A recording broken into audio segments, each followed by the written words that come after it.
नदी कौन कौन सी है। और दक्षिण अमेरिका में एक पर्वत है एंडीज, ठीक है। तो लगभग सब नदियों का स्रोत वही पर्वत है। इसके बारे में हमें एक एक करके हम यहाँ जानेंगे, ठीक है ना। देखो यहाँ पे यह है आपका पूरा एंडीज पर्वत है, ये ऐसे। तो एंडीज पर्वत से ही सब नदियाँ निकलती हैं। देखो नदियाँ सब निकल भी रही हैं और निकल करके जो है ये कुछ प्रशांत महासागर में गिरेंगी तो कुछ जो है अटलांटिक महासागर में गिरेंगी। तो दक्षिण अमेरिका की प्रमुख नदी कौन कौन सी है हम एक एक करके सबकी चर्चा करेंगे, जिससे आपको चीज़ें बिल्कुल याद रहें और आपको भूलने ना पाए, ठीक है ना।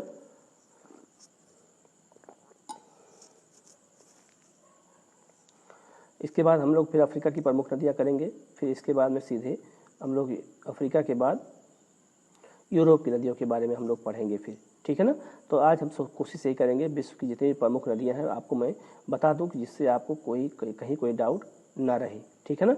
और आपको चीज़ें पढ़ने में आसान लगे और चीज़ें आपको एक साथ एक जगह सारी नदी मिल जाएगा नोट्स के रूप में, तो आपको ठीक लगेगा, ठीक है, पढ़ने में भी। अब यहाँ गौर करना, बहुत सबसे इम्पोर्टेंट नदी है यहाँ की अमेजन नदी। दक्षिण अमेरिका की सबसे प्रमुख नदी कौन है? अमेजन नदी है। यह पेरू में एंडीज पर्वत से निकल करके ब्राज़ील में बहते हुए अटलांटिक महासागर में गिर जाती है। यह विश्व की सबसे बड़ी नदी है और दूसरी सबसे लंबी नदी है। अब यहाँ एक चीज़ और समझना होगा कि बड़ी और लंबी में अंतर क्या है, ठीक है। तो लंबी का मतलब ये होता है कि लंबाई ऐसे, लेकिन बड़ी का मतलब ये होता है कि उसकी चौड़ाई ज़्यादा हो, पानी का बहाव उसमें अगर ज़्यादा हो तो उस नदी को कहते हैं सबसे बड़ी नदी माना जाता है। तो इसका पानी का बहाव बहुत ज़्यादा है, किसका? अमेजन नदी का। इसलिए जो है हमें इसके बारे में जानकारी रखनी है कि अब विश्व की सबसे लंबी नदी कौन है? तो नील नदी है। लेकिन विश्व की सबसे बड़ी नदी कौन है? तो याद रखना वो अमेजन नदी है, ठीक है, भूलना मत। इसकी लंबाई कितना है? 6500 किलोमीटर है। इसके अलावा अमेजन नदी बेसिन विषुवतीय सदाबहार वनों से आच्छादित है। यहाँ विषुवत रेखीय वन पाए जाते हैं क्योंकि विषुवत रेखा पर है और यहाँ बारिश बहुत ज़्यादा होती है। तो जो विषुवत रेखा में वन पाए जाते हैं उस वन को अमेजन नदी में क्या कहते हैं? अमेजन बेसिन में उसको बोलते हैं सेलवास। ये क्वेश्चन बहुत फेवरेट क्वेश्चन है यूपीएससी का। ये क्वेश्चन कई बार आ चुका है कि जो विषुवत रेखा, ये अमेजन बेसिन में जो विषुवत रेखीय वन पाए जाते हैं उसको किस नाम से जानते हैं? तो उसको हम बोलते हैं सेलवास कहते हैं।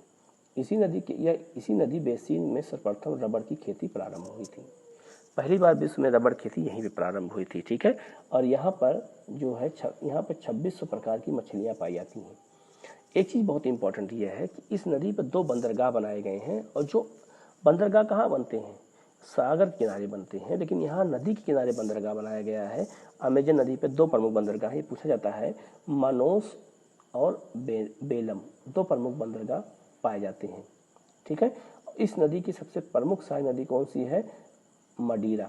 मडीरा अमेजन की सबसे प्रमुख सहायक नदी, सबसे प्रमुख और सबसे बड़ी सहायक नदी मानी जाती है। तो ये क्वेश्चन याद रखना, ये क्वेश्चन कई बार पूछा भी गया है कि अमेजन नदी की सबसे बड़ी सहायक नदी कौन है? तो वो है आपका कौन सी? मडीरा सबसे बड़ी सहायक नदी मानी जाती है, ठीक है ना। यह है आपके सामने लोग जो स्क्रीन दिख रही है, स्क्रीन पे यहाँ बनाया गया है आपको समझाने के लिए। देखो ये है अमेजन नदी और ये आकर के पेरू से ऐसे निकलती है और इसमें देखो कई नदियाँ मिली हैं, जापुरा, नेग्रो एवं पुरुष, मडीरा नदी। तो ये मडीरा नदी ही सबसे लंबी सहायक नदी है जो अमेजन में आके मिलती है। और ये पूरा क्षेत्र चूँकि विषुवत रेखा यहीं से गई है तो ये पूरा क्षेत्र जंगल से भरा हुआ है। यहाँ विषुवत रेखीय वन पाए जाते हैं और विषुवत रेखीय वन पाए जाने के साथ साथ यहाँ पे विषुवत रेखीय वन को कहते भी क्या है? तो इस यहाँ पे उस वन को कहते हैं क्या? सेलवास कहा जाता है। ये पूरा वन से ढका है और यहाँ पे बहुत जो है क्या कहते हैं, खतरनाक सांप, बहुत सारे जीव ये सब पाए जाते हैं और यहाँ पे जनजातियाँ भी बहुत सारी पाई जाती हैं, ठीक है। बोरा नामक जनजाति यहाँ पाई जाती है, ठीक है, मैंने बताया था इसके बारे में, ठीक है। तो ये पूरा जो जंगल से ढका रहता है, ठीक है ना। तो अमेजन बेसिन का क्षेत्र है और यहाँ पर जो है लकड़ी उकड़ी का व्यापार होता है, ये सब चीज़ें होती रहती हैं यहाँ पे। और ये जो है ब्राज़ील के, इसको क्या कहते हैं? इसको विश्व का फेफड़ा भी कहते हैं, ठीक है। इसको विश्व का फेफड़ा कहा जाता है क्योंकि यहाँ पे ऑक्सीजन का उत्पादन बहुत ज़्यादा होता है क्योंकि पूरा जंगल से भरा हुआ ये क्षेत्र है, ठीक है ना। तो ये अमेजन के बारे में आप लोग इतना ध्यान रखना, ये पूछा क्वेश्चन ऐसे ऐसे आते हैं तो आप लोग उसको आंसर आसानी से कर सकें, ये बात याद रखना, ठीक है ना। नेक्स्ट नदी है ओरिनोको नदी। ओरिनोको नदी बहुत इंपॉर्टेंट इसलिए है क्योंकि ओरिनोको यह जो है गयाना उच्च भूमि से निकलती है और वेनेजुएला की प्रमुख नदी है, ठीक है। और इसी नदी के डेल्टा क्षेत्र में सवाना प्रकार की लानोस घास का मैदान पाया जाता है। तो लानोस घास का जो मैदान है वो पूछा जाता है एग्जाम में कि वो कहाँ पाया जाता है। तो लानोस घास का मैदान का क्षेत्र जो है वेनेजुएला में पाया जाता है। और नदी कौन सी बहती है? ओरिनोको नदी बहती है, ठीक है। और विश्व का सबसे जो प्रसिद्ध, विश्व का सबसे ऊंचा जो जलप्रपात है वो एंजिल जलप्रपात है। वो इसी नदी की सहायक नदी कारोनी नदी पर ये पाया जाता है। इसको कैरो नदी भी बोलते हैं, उसी पे पाया जाता है। तो विश्व का सबसे ऊंचा जलप्रपात कौन है? एंजिल जलप्रपात है। और ये कहाँ पे है? तो यह है वेनेजुएला में है। किस नदी पर है? तो कारोनी या कैरो नदी पर स्थित है, ठीक है ना। इसका लोकेशन एक बार आप लोग देख लीजिए, ठीक है। ये देखिए यहाँ पे, ये है यहाँ पे गुयाना उच्च भूमि है, नदी ऐसे निकलती है और आकर के गिर जाती है अटलांटिक महासागर में। और एंजिल जलप्रपात इसी नदी पर बना हुआ है। और ये एंजिल पर जलप्रपात विश्व का सबसे लंबा जलप्रपात, सबसे ऊंचा जलप्रपात है, ये बात याद रखना। और कहाँ है? तो ये है आपका कहाँ? वेनेजुएला में है, ठीक है। और इसी क्षेत्र में है आपका लानोस घास का मैदान पाया जाता है, जिसको मैंने चर्चा आप लोगों से पहले ही क्लास में कर चुका हूँ मैं, ठीक है। नेक्स्ट है मैगडेना नदी। ये भी वेनेजुएला में बहती है, बहुत इंपॉर्टेंट इसका नहीं है, इसको छोड़ देना है। अगला है पराना नदी। पराना नदी जो है ये भी ब्राज़ील उच्च भूमि से निकल करके रियो डी लाप्लाटा में जो है, लाप्लाटा एक वो है, क्या कहते हैं, खाड़ी है, वहीं पे गिरती है, शहर है ये, ठीक है। और इस नदी में पैराग्वे और ब्राज़ील के देश के बीच प्राकृतिक सीमा भी बनाती है, ठीक है। और 3 देशों से बहती है, ब्राज़ील, पैराग्वे और अर्जेंटीना से होकर बहती है। और विश्व का सबसे बड़ा जलप्रपात जो है आयतन में सबसे बड़ा जलप्रपात इंगुहाओ इसी नदी पर बनाया गया है, पराना नदी पर। और इसी नदी पर बहुत सारे जो है बांध बनाए गए हैं। इटापू बांध अमेरिका का सबसे बड़ा बांध भी इसी नदी बनाया गया। तो पराना नदी अमेजन नदी के बाद सबसे इम्पोर्टेंट नदी मानी जाती है, कहाँ की? तो उत्तरी दक्षिणी अमेरिका की, ठीक है। और इसी नदी पे जो है आपका इटापू नामक बांध भी बनाया गया है, जो दक्षिण अमेरिका का सबसे बड़ा बांध है ये, ठीक है। और ये 3 देशों में बहती है। ये देखिए यहाँ पे पराना नदी ये है ब्राज़ील उच्च भूमि है, यहाँ पे ब्राज़ील पठार है, यहीं से नदी निकलती है और ऐसे आकर के यहाँ गिर जाती है। तो यहाँ रियो डी प्लांटा नामक खाड़ी है, उसी खाड़ी में गिरती है। और उरुग्वे इसकी सहायक नदी है। पैराग्वे देश भी है और उरुग्वे भी देश है और नदी का नाम भी है। पैराग्वे भी देश है, नदी का नाम है। और पराना नदी ये है आपका जो बहते हुए आके यहाँ गिर रही है। और साल्डो नदी भी इसकी सहायक नदियाँ हैं, ठीक है। तो ये नदी बहुत इंपॉर्टेंट है, इसके बारे में याद रखना है, ठीक है। जैसे उरुग्वे देश भी है, नदी है, पैराग्वे देश भी है, नदी है, और साल्डो नदी है, शहर भी है। तो तीनों नदियाँ किसी सहायक नदियाँ हैं? पराना की सहायक नदियाँ हैं। तो पराना नदी ये ब्राज़ील उच्च भूमि से निकलती है और 3 देशों में, ब्राज़ील, पैराग्वे और में बहते हुए और अर्जेंटीना बहते हुए ये आकर अटलांटिक महासागर में गिर जाती है। तो पराना नदी के बारे में क्वेश्चन कई बार आया हुआ है। तो ये नदियों से जब तक आप परिचित नहीं होंगे तो आपका जीएस अच्छे से मजबूत नहीं होगा और आप क्वेश्चन आईएएस में छूट जाएंगे, क्योंकि आईएएस में ऐसे ही क्वेश्चन नदियों के बारे में आपसे पूछे जाते हैं और वहाँ पे आपको ऐसे ही आंसर देना पड़ेगा वहाँ पे, ठीक है ना। पहले जब पेपर बनता था तो वहाँ पे लोकेशन भी दे देते थे, मैप के माध्यम से लोकेशन भी देते थे, लेकिन आजकल ऐसे क्वेश्चन नहीं आते हैं कि लोकेशन दे वहाँ पे, ठीक है ना। नेक्स्ट नदी है आपकी उरुग्वे, मैंने भी दिखाया था उरुग्वे नदी के बारे में। ये भी ब्राज़ील उच्च भूमि से निकलती है और ला प्लांटा में गिरती है। ला प्लांटा एक खाड़ी है, ठीक है, जगह है, वहीं पे गिरती है। यह अपने मुहाने पर एस्चुरी बनाती है। एस्चुरी मैंने बताया था कि डेल्टा का उल्टा है, जहाँ पे जो है ज्वारदान मुंह, जहाँ ज्वार ज़्यादा आता है उसे एस्चुरी कहते हैं, ठीक है। और यह अर्जेंटीना और उरुग्वे के मध्य प्राकृतिक सीमा भी बनाती है। तो उरुग्वे एक देश भी है और यही पहला देश है जिसने फुटबॉल मैच में वर्ल्ड कप जीता था, ठीक है। और उरुग्वे फुटबॉल के खेल में बहुत आगे है, ब्राज़ील बहुत आगे है, अर्जेंटीना ये सब फुटबॉल में बहुत आगे हैं, ठीक है। वहाँ पे फुटबॉल राष्ट्रीय खेल भी माना जाता है, ठीक है। जब वहाँ पे पुर्तगाली और उनका स्पेन के लोगों का अधिकार था तो स्पेन और पुर्तगाल में भी फुटबॉल बहुत ज़्यादा खेला जाता है, ठीक है ना। तो इसीलिए जो है इन सब देशों में फुटबॉल मैच सबसे ज़्यादा होता है, सबसे लोकप्रिय। और वर्ल्ड में सबसे लोकप्रिय गेम भी कौन है? फुटबॉल है, ठीक है। तो ये सब देश फुटबॉल मैच बहुत ज़्यादा खेलते हैं, ठीक है। नेक्स्ट नदी है सैन फ्रांसिस्को नदी जो है, सैन फ्रांसिस्को नदी ये कहाँ बहती है? अभी ब्राजीलियन हाईलैंड से निकल के अटलांटिक महासागर में गिरती है, ठीक है। और यहाँ पे जल विद्युत उत्पादन किया जाता है। इसे ब्राजील में राष्ट्रीय एकता की नदी भी कहा जाता है। सेंट फ्रांसिस नदी राष्ट्रीय एकता नदी क्यों? कि ये कई कल्चर को जोड़ के रखती है। ये है आपका, ये है नदी है सेंट फ्रांसिस्को नदी। ये पूरे यहाँ कई कल्चर के लोग पाए जाते हैं, तो नदी सबको जोड़ के रखती है, सब उस नदी का लाभ उठाते हैं, इसलिए इस नदी को सैन फ्रांसिस्को नदी जो है वहाँ की राष्ट्रीय एकता नदी माना जाता है, ठीक है ना। तो ये प्रमुख नदियाँ हैं जो मैंने दक्षिण अमेरिका की थी, मैंने उनके बारे में आपको बताया है, ठीक है। ये प्रमुख नदियाँ हैं, मैंने लोकेशन भी आपको दिखा दिया है, और जो है मैंने जो है मैप में आपको दिखा भी दिया है कि जिससे आपको, और नोट्स भी बता दिया है, जिससे आप पढ़ेंगे और इसके नदी के बार बार देखेंगे तो आपको चीज़ें याद होती चली जाएंगी, ठीक है ना। हम लोग बढ़ते हैं आगे अफ्रीका। अफ्रीका की प्रमुख नदियों के बारे में बात करेंगे कि अफ्रीका की प्रमुख नदियाँ कौन कौन सी हैं। अफ्रीका में प्रमुख नदियाँ हैं भी बहुत सारी, हमें उनके बारे में जानकारी रखती है। पूरा अफ्रीका महाद्वीप है, इसकी प्रमुख नदियों के बारे में हम आज यहाँ पर पढ़ेंगे, ठीक है। सबसे पहली नदी हम लोग पढ़ेंगे नील नदी के बारे में। नील नदी विक्टोरिया झील से निकलती है और ये विश्व की सबसे लंबी नदी मानी जाती है। और कहाँ गिरती है? तो भूमध्य सागर में गिरती है ये, ठीक है, भूमध्य सागर में आके गिरती है और यहाँ डेल्टा भी बनाती है। तो इसको मिस्र का वरदान भी कहा जाता है, इजिप्ट का वरदान भी कहते हैं इसको, ठीक है ना। पढ़ता हूँ इसके बारे में, देखो लिखा है ये इजिप्ट मिस्र को इजिप्ट भी बोलते हैं, ठीक है ना। तो सबसे पहली नदी हम लोग पढ़ेंगे नील नदी के बारे में पढ़ेंगे। और नील नदी जो है दो नदियाँ हैं, एक व्हाइट ब्लू एक नीली, वो व्हाइट ब्लू एक ब्लू नील, ठीक है। व्हाइट नील और ब्लू नील दो नदियाँ मिल करके ही नील नदी का निर्माण करती हैं। देखो यहाँ पर मैं बता देता हूँ, इससे आपको याद रहे। नील को ब्लू मत कहना, नील को नील ही कहना। तो दो नदियाँ निकलती हैं, एक निकलती है व्हाइट नील, एक निकलती है ब्लू नील, और दोनों नदियाँ जब मिल जाती हैं तब नदी का नाम क्या हो जाता है? नील नदी। और इसमें दो सारी नदियाँ हैं, एक व्हाइट एक ब्लू, ठीक है। तो नील नदी सबसे लंबी नदी है भारत पूरे वर्ल्ड की, ये बात याद रखना। देखो यहाँ लिखा भी है, यह मुख्य रूप से मिस्र में बहने वाली विश्व की सबसे लंबी नदी है। ये 6650 किलोमीटर की नदी, इतने लंबी उसमें जो है नदी बहती है, ठीक है। कि इसकी लंबाई कितनी है? 6650 किलोमीटर है।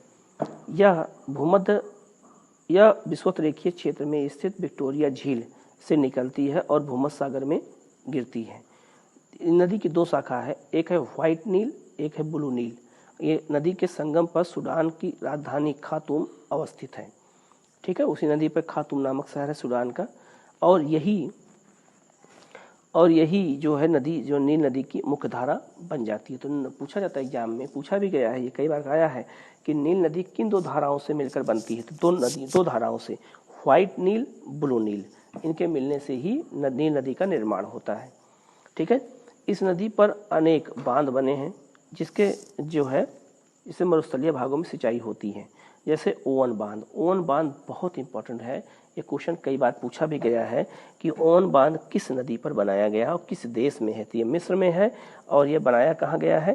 ये आपका बना है नील नदी पर। ये मिस्र में नहीं, उगांडा में स्थित है। ये युगांडा में स्थित है ओवन बांध। और जो मिस्र में बांध है वो है आसवन बांध। आसवन बांध बहुत कई बार पूछा जा चुका है, और ओवन बांध कई बार पूछा जा चुका है, ठीक है।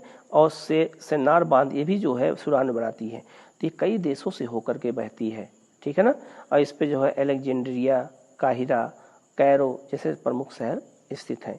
तो याद रखना, नील नदी जो कहाँ से निकलती है? तो ये निकलती है आपका विक्टोरिया मरुस्थल से। और कहाँ गिरती है? तो ये गिरती है भूमध्य सागर में, ठीक है ना। इसके अलावा व्हाइट और ब्लू दो नदियों के मिलने से ही इस नदी का निर्माण होता है, ठीक है ना।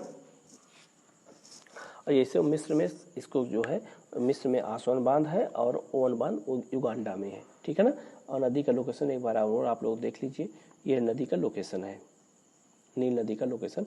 तो नील नदी जो है यहाँ से विक्टोरिया झील से निकलती है और ये वर्ल्ड की सबसे लंबी नदी मानी जाती है, ठीक है ना। लंबी नदी है, बड़ी नहीं, बड़ी अमेजन है। अगला है जायरे नदी, जायरे या कांगो नदी है, ठीक है।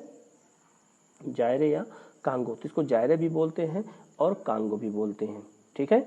ये मैं आपको दिखा देता हूँ पहले यहाँ पे, ये देख लिए कांगो नदी ये है। और ये कहाँ गिरती है? ये गिरती है अटलांटिक महासागर में, ठीक है। और यहाँ से ऐसे ऐसे बहती है और आके, और एक चूंकि विषुवत रेखा गुजरती है तो इसके क्षेत्र में भी जंगल पाए जाते हैं, विषुवत रेखीय वन पाए जाते हैं, ठीक है, और बहुत घने वन पाए जाते हैं। और मैंने बताया था कि इसी घने वन में एक जनजाति पाई जाती है पिग्मी, जो पेड़ों पे अपने घर बनाती है। एकमात्र एक जनजाति है जो अपने घर कहाँ बनाती है? पेड़ों पे बनाती है। तो ये क्वेश्चन कई बार आया हुआ है, ठीक है ना, तो आपको याद रखना बेहद जरूरी है, ठीक है ना। देखो यहाँ पे लिखा है अफ्रीका की दूसरी सबसे लंबी नदी है, और यह अफवाह बेसिन की दृष्टि से अफ्रीका की सबसे बड़ी नदी है। तो इसका अफवाह क्या है? चौड़ाई क्या है? ज़्यादा है। विषुवत रेखा इसे 2 बार काटती है, ये भी याद रखना कि विषुवत रेखा जो गुजरी है, बता देता हूँ, ये क्वेश्चन आया हुआ है। देखो यहाँ पे ये नदी है, जैसे ये है, देखो ध्यान से, ये विषुवत रेखा यहाँ से ऐसे गुजरी है, ऐसे यहाँ से गुजरी है, और नदी ऐसे 2 बार काटी है। तो कांगो नदी जो है विषुवत रेखा को 2 बार काटती है, ठीक है ना, ये आपको याद रखना है, ठीक है। इसके अलावा क्या है? विषुवत रेखा को 2 बार काटती है। कसाई और उबागी इसकी प्रमुख सहायक नदियां हैं। कसाई नदी भी दिखा देता हूँ, लोकेशन में वहाँ है। विश्व में हीरे के व्यापार का आधा भाग कसाई नदी के बेसिन से होता है। विश्व में सबसे अधिक अगर हीरा कहीं पाया जाता है तो पाया जाता है रूस में, ठीक है, लेकिन अगर नदी की बात करें तो कसाई नदी के बेसिन में सबसे अधिक लोहा हीरा पाया जाता है। जायरे नदी पर जायरे नदी है, जो कांगो नदी, इसको जायरे भी बोलते हैं। इस नदी पर 2 प्रमुख जलप्रपात स्थित है, बहुत ही इंपॉर्टेंट जलप्रपात है, ये क्वेश्चन कई बार आया भी है। स्टेनले जलप्रपात और लिविंग स्टोन जलप्रपात, ठीक है, ये दोनों जलप्रपात बहुत इंपॉर्टेंट है, और यह क्वेश्चन कई बार आया हुआ है कि ये जो है जलप्रपात किस नदी पर बने हुए हैं। तो लिविंग स्टोन जलप्रपात तो कई बार पूछा गया है, और स्टेनले जलप्रपात भी पूछा गया है। ईगा बांध है, इसी पर बनाया गया है, ठीक है, और यहाँ पे सर्वाधिक विद्युत का उत्पादन भी किया जाता है। और इसी नदी की घाटी में पिग्मी नामक जनजाति निवास करती है। तो पिग्मी नामक जनजाति कहाँ पाई जाती है? इसी नदी घाटी में पाई जाती है, जो मैंने अभी आपको लोकेशन में दिखाया। तो क्योंकि विषुवत रेखा पर है तो यहाँ पे वर्षा बहुत ज़्यादा होती है, तापमान बहुत ज़्यादा होता है, तो वर्षा ज़्यादा होती है। तो यहाँ पर ये है कसाई नदी है, ठीक है, इसी में हीरा ज़्यादा पाया जाता है। तो ये पूरा क्षेत्र जो है जंगल से ढका हुआ है, और यहाँ पे बहुत खतरनाक जानवर पाए जाते हैं, और यहाँ पे ऐसे मच्छर पाए जाते हैं जिससे अनेक तरह की बीमारियां भी होती हैं। जैसे सुना होगा एक जीका वायरस आया था, जीका वायरस भी इसी क्षेत्र से आया था, ठीक है। एक इबोला वायरस आया था, वो भी इसी क्षेत्र से आया था, ठीक है। तो इस क्षेत्र में मलेरिया की बीमारी बहुत ज़्यादा होती है, मलेरिया, डेंगू, या बहुत खतरनाक सांप भी इस क्षेत्र में पाए जाते हैं। जो और मेढक, ऐसे मेढक पाए जाते हैं, बहुत जहरीले मेढक होते हैं। छिपकली बहुत बड़ी पाई जाती है यहाँ पे। तो इसीलिए यहाँ जनजातियाँ जो है इन्हीं सब चीज़ों से बचने के लिए अपने घर कहाँ बनाती हैं? पेड़ों पर बनाती हैं, ठीक है। नेक्स्ट है जिम्बेंजी नदी। जिम्बेंजी नदी जो है या कटंगा पठार से निकलती है, और इस पर जो है विश्व विख्यात विक्टोरिया जलप्रपात स्थित है। तो विक्टोरिया जलप्रपात पूछा जाए कि विक्टोरिया जलप्रपात कहाँ पे है, तो जिम्बेंजी नदी पर बनाया गया है, ठीक है। और इस पर एक बांध बनाया गया है, करीबा झील भी है और करीबा बांध भी है। ये क्वेश्चन बहुत इंपॉर्टेंट है, पूछा भी गया है कि करीबा बांध किस नदी पर बना हुआ है। तो करीबा बांध जो है ये जिम्बेंजी नदी पर बना हुआ है, और यह रहा इसका लोकेशन, यह है जिम्बेंजी नदी, और विक्टोरिया जलप्रपात भी इसी नदी पर बनाया गया है, ठीक है। ये क्वेश्चन कई बार पूछा भी गया है कि विक्टोरिया जलप्रपात कहाँ पे, किस नदी पर बनाया गया है, ठीक है ना। तो विक्टोरिया जलप्रपात जो बनाया गया है वो है आपका है जिम्बेंजी नदी पे बनाया गया है, ठीक है। और ये 2 देशों की सीमा भी बनाती है, किसकी? जाम्बिया और जिम्बाब्वे की भी राजनीतिक सीमा का भी निर्माण करती है, और भ्रंश घाटी में होकर बहती है। और मोजाम्बिक में नदी पर कुरुबा बांध बनाया गया। तो 3 देशों में बहती है, मोजाम्बिक में भी, जाम्बिया में भी और जिम्बाब्वे में भी, और कुरुबा बांध इसी पर बनाया गया है। विक्टोरिया जलप्रपात भी इसी नदी पर स्थित है। तो विक्टोरिया के नाम से कई चीज़ें बनी हैं, पर्वत है, पठार है, मैदान है, सब कुछ है विक्टोरिया के नाम पे। तो इसमें जो जलप्रपात है वो जिम्बेंजी नदी पर है। ये क्वेश्चन कई बार पूछा गया है, और एनसीईआरटी में इसके लोकेशन भी दिया गया है, मैप भी बनाया गया है। इसको झरना, आप नेट पे इसको सर्च करना तो आपको मिल भी जाएगा, ठीक है ना। नेक्स्ट नदी है नाइजर। नाइजर नदी जो है ये भी बहुत इंपॉर्टेंट नदी है, और ये अफ्रीका की है, ठीक है। और ये जो है देखो यहाँ लिखा है फूटा डी जलाशय सियरा लियोन से निकल करके गिनी की खाड़ी में गिरती है, और यह अफ्रीका की तीसरी सबसे बड़ी नदी है। इसके डेल्टा पे पोर्ट हाईलैंड नामक एक नगर स्थित है। पोर्ट हाईलैंड प्रमुख नगर है जो इसी नदी पर स्थित है, और इस नदी घाटी में तेल बहुत ज़्यादा पाया जाता है। तो तेल ज़्यादा पाए जाने के कारण ही इस नदी को तेल नदी के नाम से भी जाना जाता है, ऑयल रिवर भी इसको कहते हैं। और इस नदी पर कैजी बांध बनाया गया है, कैजी बांध इसी नदी पर बनाया गया है, ठीक है ना। ये देखो, ये इसका लोकेशन देख लो एक बार, ये है नाइजर नदी, ठीक है, ये यहाँ से निकलती है नाइजर नदी, और इसी की घाटी में पेट्रोलियम बहुत ज़्यादा पाया जाता है, तो इसलिए इसको तेल नदी के नाम से भी जानते हैं, ठीक है ना। नेक्स्ट है ऑरेंज नदी, बहुत इंपॉर्टेंट नदी है ऑरेंज नदी, ठीक है, और ये जो है डेक्कन्सबर्ग पर्वत से निकलती है और अटलांटिक महासागर में गिर जाती है। वाल नदी इसकी प्रमुख सहायक नदी है, और ये नदी कहाँ बहती है? दक्षिण अफ्रीका और नामीबिया के मध्य सीमा बनाती है। ऑरेंज नदी जो है दक्षिण अफ्रीका में बहती है, ये याद रखना, ऑरेंज नदी ये है, और अटलांटिक महासागर में ये गिर जाती है और यहाँ से निकलती है ऐसे ऐसे, यहाँ पे डेक्कन्सबर्ग पर्वत है और यहीं से नदी निकलती है, तो वाल इसकी सहायक नदी है जो इससे आके मिलती है, ठीक है। तो ऑरेंज नदी कहाँ बहती है, क्वेश्चन कई बार आया है, तो याद रखना ऑरेंज नदी जो है ये कहाँ बहती है? दक्षिण अफ्रीका में बहती है, ठीक है ना। और इसकी घाटी में भी हीरा पाया जाता है, बहुत ज़्यादा हीरा इस घाटी में पाया जाता है, ठीक है ना।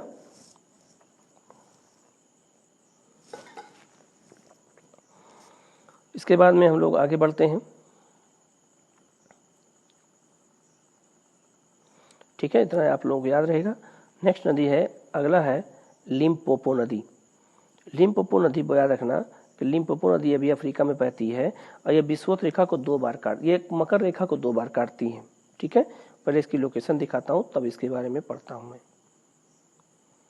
यहाँ देखो ध्यान से, ये है नदी ऐसे ऐसे बह गई और यहीं से विषुवत रेखा, ये मकर रेखा ऐसे गुजरी हुई है, तो मकर रेखा को इसने क्या किया? 2 बार काटा कि नहीं काटा ऐसे, ठीक है, और आके कि यहाँ हिंद महासागर में गिरती है।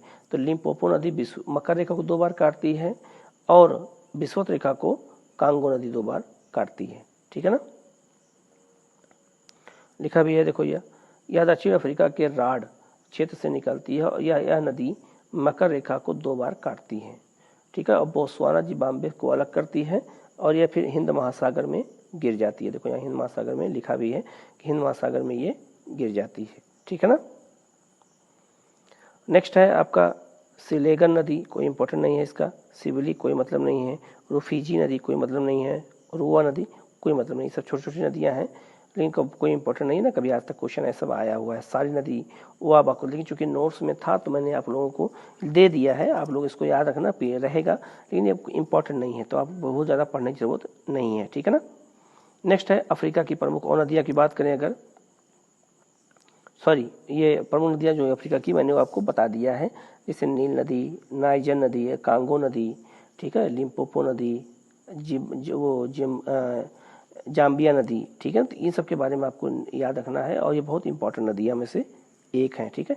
बाकी ये जो और नदियाँ हैं उनको मैंने छोड़ दिया, आप लोग इसको छोड़ देना, कभी पूछा नहीं गया है कहीं, लेकिन चूंकि अब अफ्रीका नोट्स है तो उसमें दे दिया गया है, ठीक है। अब हम लोग बढ़ते हैं आगे, यूरोप की ओर चलते हैं, यूरोप की प्रमुख नदियों की बात करेंगे और उसमें सबसे पहले बात करेंगे राइन नदी की बात करेंगे। राइन नदी जो है यूरोप की सबसे महत्वपूर्ण नदी मानी जाती है, ठीक है ना।